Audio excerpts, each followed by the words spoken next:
Assalamualaikum warahmatullahi wabarakatuh.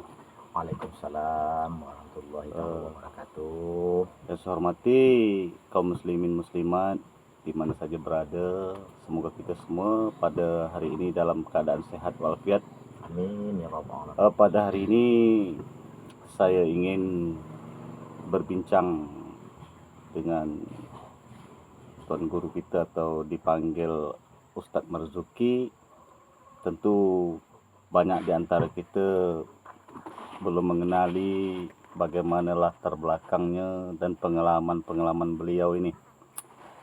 Jadi pada hari ini kita akan berdialog, kita tanya bagaimana pengalaman beliau sehingga beliau ini boleh bertausiah di mana beliau ini menimba ilmu, belajar, sehingga beliau pada hari ini bisa memberi tausiah di kalangan kita semua. Kemudian sosok beliau ini cukup dikenal orang banyak.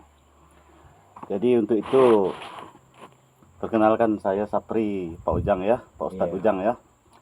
Izin saya untuk berdialog dengan Bapak pada hari ini. Yang pertama yang ingin saya bincangkan pada kesempatan ini, jadi bagaimana sejarahnya Bapak ataupun Pak Ustadz Ujang ini sehingga bisa bertausiah ataupun berceramah ini, bagaimana cerita awal pengalamannya, di mana Pak Ustadz ini mengambil ilmu pendidikan sehingga bisa bertausiah Bapak. Ceritanya memang pahit. Ketika itu saya ini tidaklah bersekolah seperti mana ustadz-ustadz yang lain. Saya ini cuma tamat SD.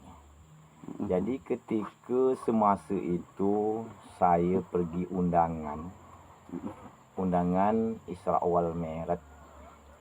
Ketika itu ustadz yang diceramah itu dipanggil suatu kampung itu, dipanggil, ternyata ustadz itu tiba pada masa hari yang tak digunakan itu, ditunggu-tunggu sehingga ustadz itu tidak datang, mungkin ada halangan. Ya. Ketika itu jam sudah sampai pukul 10.30. Jadi acara kita tu ketika itu ditunggu-tunggu oleh masyarakat situ, tidak juga sampai. Jadi ketika itu ada kawan karib saya. Ya. Dia bercerita kepada panitia ketika itu. Daripada makanan kita ditunggu ustaz yang kita tunggu tidak datang, undangan tadi tak datang, lebih baik kita ada kawan saya, kata sahabat tadi kan. Kata panitia itu, siapa orangnya? Itu dia, kalau dipanggil saya ini adalah jam, panggil hari-hari. Ya. Jadi dalam surat nikah itu dipanggil Marzuki. Baik. Ketika itu kata panitia, untuk mengisi kekosongan dicobalah. Jadi ringkas cerita, saya juga terpanjat itu Bang Sapri. Ya. Apa ndak yang saya sampaikan? Jadi ini pengalaman pertama Pak Ustadz ya? Ini pengalaman pertama sehingga saya pada masa ini ada juga yang suka untuk menggunakan saya kan. Ya. Jadi ketika itu saya sampaikanlah tausiah saya yang berjudul semasa itu. Saya tanya dengan panitia itu dulu di tempat kampung tu. Itu kalau tak salah kampung itu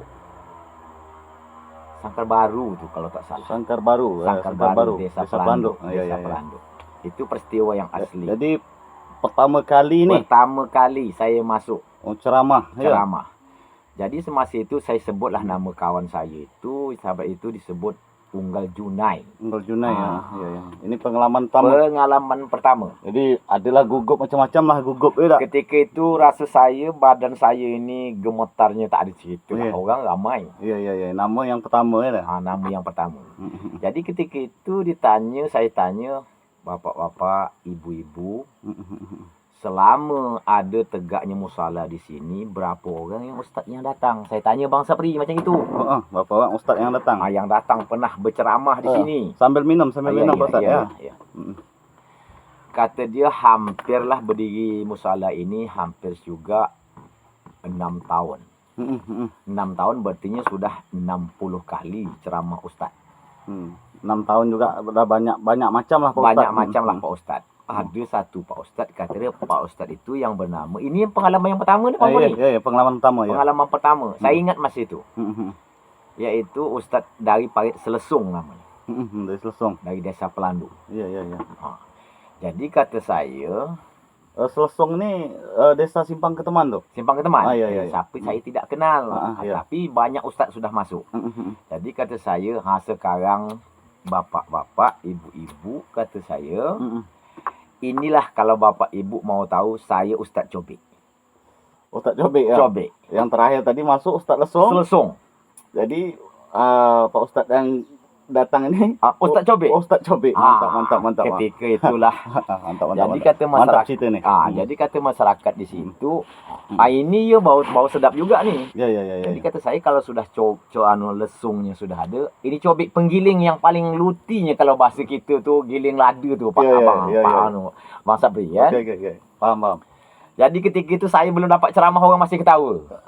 Masa hari tu sudah nak pukul 11.30.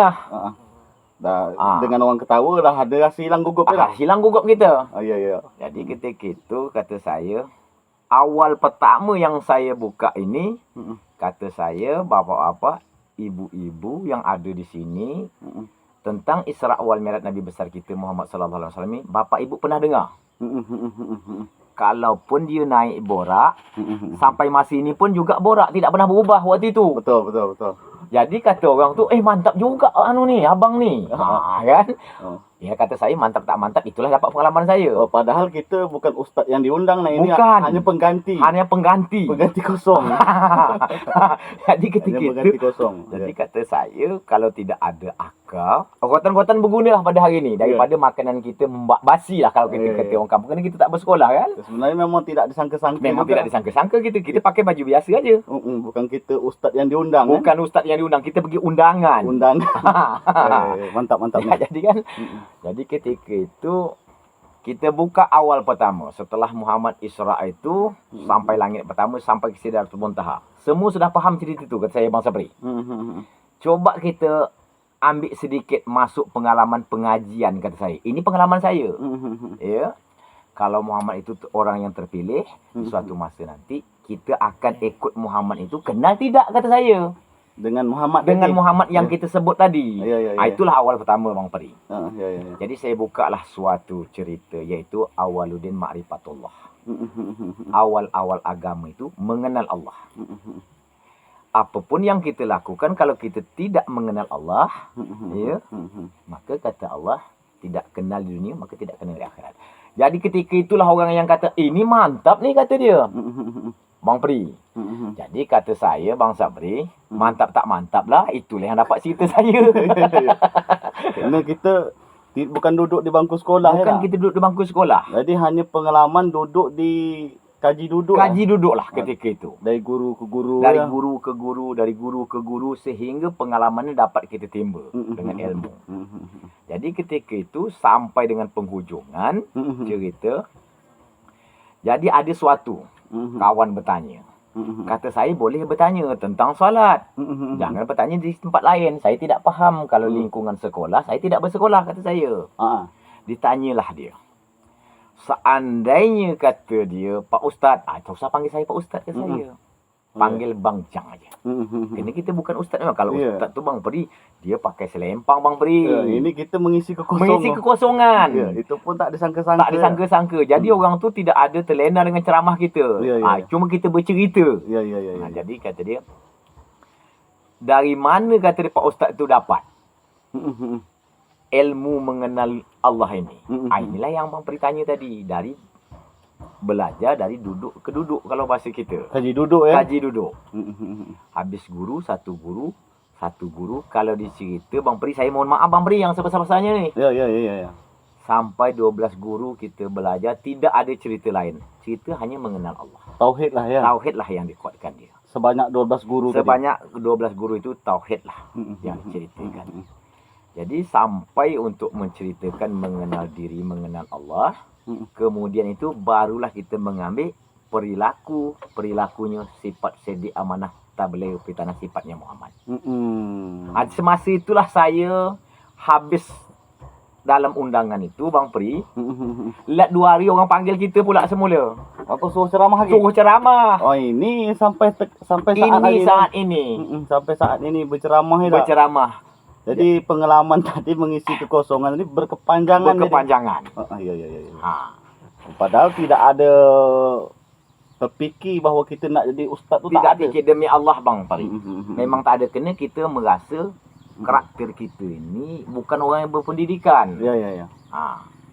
Cuma di pengalaman. Ya. Jadi ketika itu setelah saya sampaikan, jadi kata yang si bawah itu cerita dia, kalau begitu Ya. Abang Bujang ni bisa tidak tauziah di tempat kami. Ketika itu saya dapat jawab. Ya. Itu waktu itu tausiah dalam rangka Isra Mi'raj lah ya waktu Isra itu. Mi'raj waktu itu. Jadi sudah aja ceramah tempat itu tadi, langsung 2 hari langsung diajak lagi Langsung tempat lain. diajak. Jadi kita pendek cerita, ketika itu sudah sampai di ceramah yang terakhir, Ya. waktu pun sampai.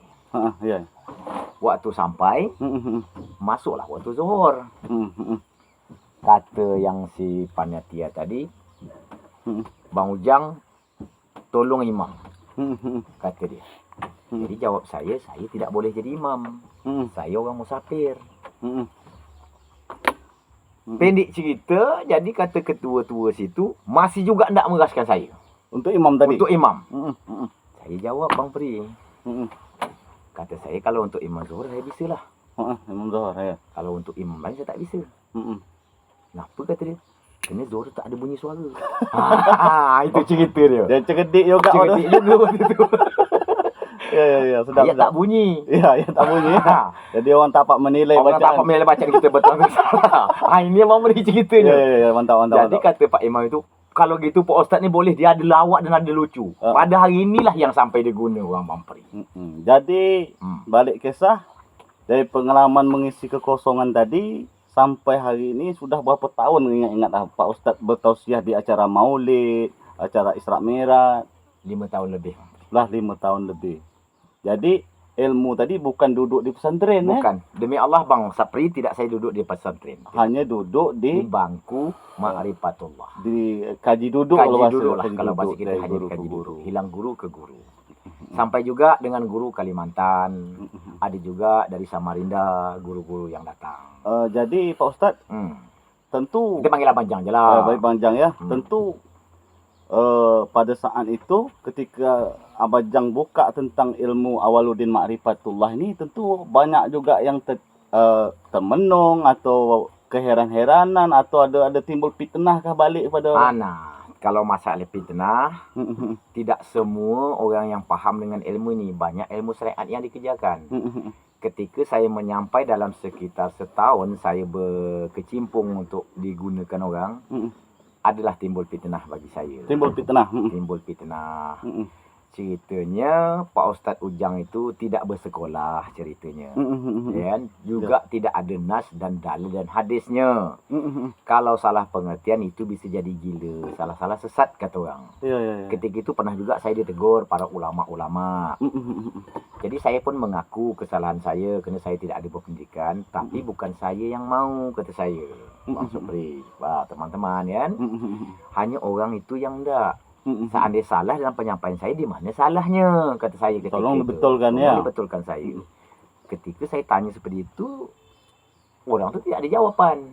Ya. Salah ilmu mengenal diri dan bermakrifat itu salah. Kalau yang tidak paham bisa menimbulkan kesesatan, katanya. Jadi mau Jang ringkas cerita nih. Sama minum. Sama minum ya. Bang minum. Hubungan ilmu tauhid Iya. ataupun hubungan ilmu makrifat ini dengan ilmu syariat ini atau ilmu fikih ini macam mana hubungannya nih? Apakah berpisah atau bersatu? Tidak, bersatu dia. Bersatu. Bersatu. Sebab yang pertama itu mengenal. Setelah kita kenal perilaku sifat kelakuan Muhammad, turun ke bawah. Oh, maka dilaksanakanlah Dilaksanakanlah syariatnya, tarekatnya, hakikat di dalam ma'rifat. Turunkan, bisa menjadi satu. Turunkan seperti mana Muhammad Rasulullah yang ada di kota Mekah menjalankan bagi kita, yaitu akhlak itu. Jadi seandainya ilmu makrifat tanpa syariat itu apa Itu jadi? hampa perbuatan. Hampa. Kalau ilmu syariat tanpa makrifat hakikat Batal. batal. Jadi dua-dua ini harus mesti kita tuntut ya, harus kita tuntut. mesti dipelajari. Pasti dipelajari, harus menjadikan satu. Sebab ketika itu syariat, tarekat, hakikat, marifat itu tidak sudah di syariat aja. Kita kembali kepada tarekat. Tarekat artinya jalan. Hakikatnya harus kita paham, marifat harus mengenal. Kemudian kita jadi satu, jadikan sifat akhlaknya Nabi Muhammad SAW. Terkadang itu pernah saya terdengar nih Pak Ustadz. Boleh. Pernah saya terdengar Bang minum. ada yang orang bercakap itu orang belajar ilmu makrifat ni ada pula menyebut ke tidak sembahyang. Sebenarnya macam mana sebenarnya duduk masalah itu Pak Ustaz? Pemahamnya gini Bang Sapri. Jadi salah faham. Salah paham.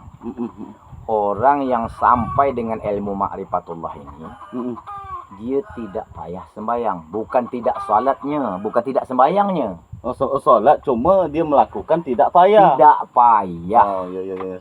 Oh berarti keliru cakap. Keliru cakap. Bukan dia dapat ilmu mengenal Allah ni, dia tidak sembahyang. Ya. Dia tetap melakukan salat, dia tidak pernah berpisah gitu. Muhammad juga pernah melakukan salat. Ya. Cuma dia mengerjakan salat itu tidak payah. Tidak payah. Tidak merawak rambang. Kalau bahasa kita, kalau dia mengatakan takbir itu langsung pas tiba, tidak mengira-ngira dalam takbirnya itu. Itu maksud. Jadi perbedaan ini pernah ditentangkan kemarin dengan saya Bang Sapri. Saya tidak ambil kisah lah, wajar kerana orang tu mendidik saya, kerana saya tidak bersekolah. Ya. Itu masalahnya kan. Jadi syariat, tarekat, hakikat, makrifat itu bukan barang yang terpisah. Bukan. Satu. Belajar dulu syariat. Jadi kita syariat, tarekat, hakikat, makrifat satu ya. Satu. Jadi yang jadi masalah ini kita memisahkan. Simbol timbul sehingga timbul salah menyalah. Ini yang tak betul ni Pak Ustaz ya. Jadi sebab ilmu syariat dan tarekat ini bukanlah untuk perdebatan. Ilmu yang kita pelajari adalah untuk menjadikan jalinan silaturahmi, yaitu hablum minallah, hablum minannas. Bukan ada memperbedakan. Jadi salah pengertian orang yang sampai ilmu yang tinggi itu dikatakan dia yang paling benar. Tapi menurut kita yang pemahaman yang bodoh ini, itu harus kita menjadi satu, berakhlak semua terhadap sesama manusia. Jadi pada intinya ilmu syariat, tarekat, hakikat, makrifat itu bukan barang yang terpisah. Bukan. Ya. Barang itu satu. Jadi di dalam syariat itu ada tarekat, ada hakikat, ada makrifat. Benar itu Bang Sapri. Jadi Bang Sapri ini kalau saya lihat juga pernah juga mendengar cerita penimbunan ilmu ni Bang Sapri. Saya memang nak kata dapat betul tidak, cuma pernah dengar lah pelajaran yang semacam ini. Jadi maka di setiap kali Pak Ustaz ceramah itu, saya itu macam mana rasanya itu macam ibarat terang bertambah terang. Amin. Pemahaman. Karena dulu ada orang bercakap, saya pernah dengar tu bahasa itu Pak Ustaz. Kita kan berdialog. Kalau sudah faham ilmu makrifat ini, tak payah lagi tak mengerjakan yang syariat ni. Itu yang merasa hati saya tu bertentangan Pak Ustaz. Salah pemahaman. Salah Pemahaman. Orang yang menyampaikan juga itu benar. Itu pendapat bagi dia. Tapi pendapat yang bagi kita ini tidak seperti itu. Jadi perbezaan orang ini solat, dia hanya faham syariat tapi dia tidak faham makrifat. Apa bezanya dengan solat orang yang faham makrifat tu, apa beza dengan orang yang tak faham? Itu sangat fatal Bang Sapri. Sangat fatal ya? Sangat fatal. Ada sebuah cerita, kita nak berhadis juga kita tidak faham. Tapi kata Allah, barang siapa tidak mengenal aku di dunia ini, maka dia tidak akan mengenal di akhirat. Tersesat jauh daripada jalan yang benar. Ya. Mhm. Syariat juga benar, Mhm. tarekat juga benar, hakikat juga benar, makrifat juga benar. Mhm. Tapi syariat ini kita ambil itu sebagai kulit. Kulitnya. Nah, kulitnya ilmu. Kulitnya ilmu. Nah, maka dinaikkan setingkat sampai bermakrifatullah. Mhm. Dengan ada bermakrifatullah itu, kita akan sampai kepada Allah yang nak kita tuju. Benar juga syariat itu, benar, tidak salah. Jadi kalau misalnya sholatnya ini Hmm. dia hanya level syariat aja, dia tidak paham hakikat, tak paham hakikat tak paham, tarekat tak paham, makrifat tak paham. Jadi yang dilakukan itu macam mana? Nah, ini cerita dia itu kalau menurut sebuah dalil Al-Quran itu hanya dapat formalitas, hanya sekedar mengingat nama dan menyebut-nyebut nama. Di hadis Qudusi itu pernah dicerita Bang Sapri. Ya. Man asma'unal makna bahwa kafirun. Barang siapa menyembah nama Allah tidak tahu wujud musamma, wujud yang buat nama, makanya kafir. Kita tak berani nak menegas di saat itu. Ya. Ya kan? Tak berhenti pula orang. Nanti berhenti Bang Sapri. Tapi ada satu Al-Quran mengatakan, ini Al-Quran juga yang mengatakan, ya kan? Yang disebut di dalam itu, wa may ya'mal misqala dzarratin khairan yarah, wa may ya'mal misqala dzarratin syarran yarah. Walaupun sekecil apa dia berbuat baik dan mengingat Allah, maka Allah tetap Jadi dapat juga. Dapat. Walaupun levelnya level syariat, Ya, dia buat tuh dapat juga. dapat juga, tapi tingkat-tingkatan. Jadi kalau dia paham dari syariat ini, dia paham sampai ke makrifat, lebih banyak Lebih lagi banyak dapat. lagi didapat. Jadi kalau saya mengambil kesimpulan ini, berarti kita belajar ini jangan sudah dengan satu sekolah. Jangan sudah satu sekolah. Kita sudah paham ilmu syariat, kita belajar lagi ilmu tarekat, naik lagi. nanti belajar lagi ilmu hakikat, belajar lagi ilmu makrifat. Sehingga kita gabungkan semua itu menjadi satu. Ini disebut di dalam Al-Quran, fa innama tuwallu fasama wajhullah. Di kamu mengetahui hakikat di mana kamu berada, disitulah wujud kenyataan sifat perbuatan. Jadi yang jadi masalah ini terkadang membeza-bezakan ya. Masalah. Uang syariat menyalahkan uang ini. Uang tarekat menyalahkan uang ini. Hakikat. Makrifat menyalahkan uang ini syariat. Sebenarnya ilmu ini tidak ada salah menyalah. Tidak ada beda membeda, tidak ada. Tujuan itu semua satu. Semua kepada Allah. Syariat tujuan kepada Allah. Kepada Allah. Hakikat kepada Allah. Juga kepada Allah. Makrifat juga kepada Allah. Tapi tingkat-tingkatan. Cuma caranya perbedaan perjalanan. Jadi kalau kita bisa menyatukan semuanya itu, ini yang dimaksudkan kata Allah itu tadi. Baru yang dikatakan orang tu bisa mencapaikan puncak ma'rifatullah. Baik, ini mungkin sudah 22 menit lebih nih perbincangan kita pada kesempatan ini. Pak Ustadz Ujang, terima kasih telah meluangkan waktunya untuk berdialog, berdiskusi tentang pengalaman-pengalamannya. Sebelum penutup ini terakhir Pak Ustadz, kita minta jadi supaya hidup kita ini damai, tenang, tenteram, apa-apa hal saja yang harus kita lakukan untuk diri kita ini. Yang pertama itu ada 3, Pak. Ada 3. Pertama akhlak lah. Akhlak lah kita terhadap sesama manusia dan orang tua dan sekalian makhluk-makhluk yang ciptaan Allah. Akhlak ya. Akhlak. Adab kita terhadap orang tua, terhadap teman dan kawan, kita harus mempunyai akhlak. Ya. Kemudian setelah akhlak kita jalankan, kemudian salat jangan kita tinggalkan. Salat jangan tinggalkan.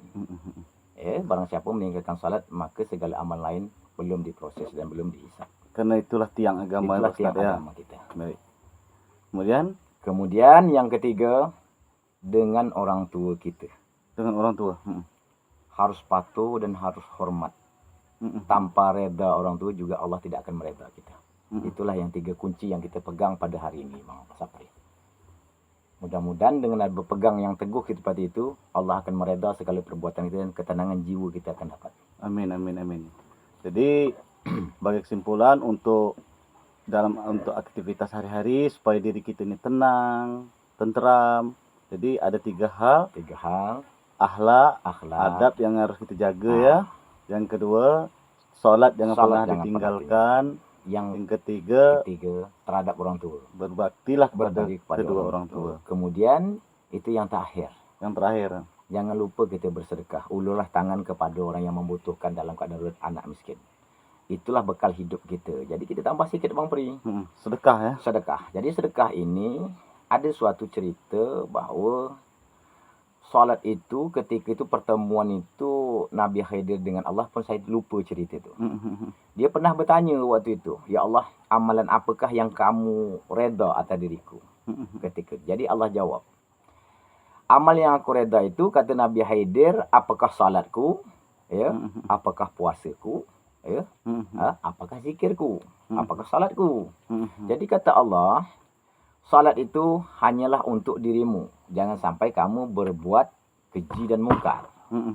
Puasa itu hanyalah melatih diri kamu supaya kamu jangan beremosi dan lihat kepada orang yang miskin. Ya kan? Zikir kamu itu adalah untuk mengingat Allah. Yang kuterima itu yang mana? Kata Allah. Adalah bersedekah, itulah menyampai kita ke surga. Sedekah besar fadilah besar sedekah fadilah ya. sedekah. Sebab sedekah ini, barang siapa bersedekah kepada anak yatim, miskin, janda-janda yang membutuhkan semua hal, maka itulah kata Allah, aku berada kepada orang yang bersedekah di situ. Ini terkait bersedekah nih Pak Ujang. Iya. Seandainya ini dia ni memang dia itulah yang miskin, dia itulah yang anak yatim. Kemudian dia ingin bersedekah, sementara dia itu miskin, dia itulah anak yatim, dia pun tak bersedekah, tapi dengan uang duit dia tak punya, adakah cara lain dia bisa untuk bersedekah? Mantap pertanyaan nak ini. Kalau orang kaya kan mudah aja. Ada 4 Allah yang terima sedekahnya. Ya. Yang pertama bersedekah dengan harta atau wang duit. Yang kedua itu tenaga. Yang ketiga ilmu. Yang keempat pengalaman.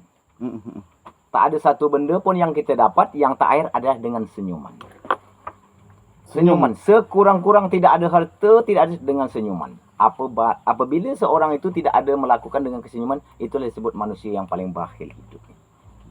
Itu ada 5 tu. Yang 4 tadi, ilmu tak punya, duit tak punya. Apalagi pengalaman tak punya, harta tak punya. Mustahil senyum tak dapat. Mustahil senyum tak dapat. Barang siapa tidak dapat melakukan senyum, itulah manusia yang paling kikir dan paling kedekut hidupnya. Hanya itulah Bang Pri. Okay. Baik, terima kasih.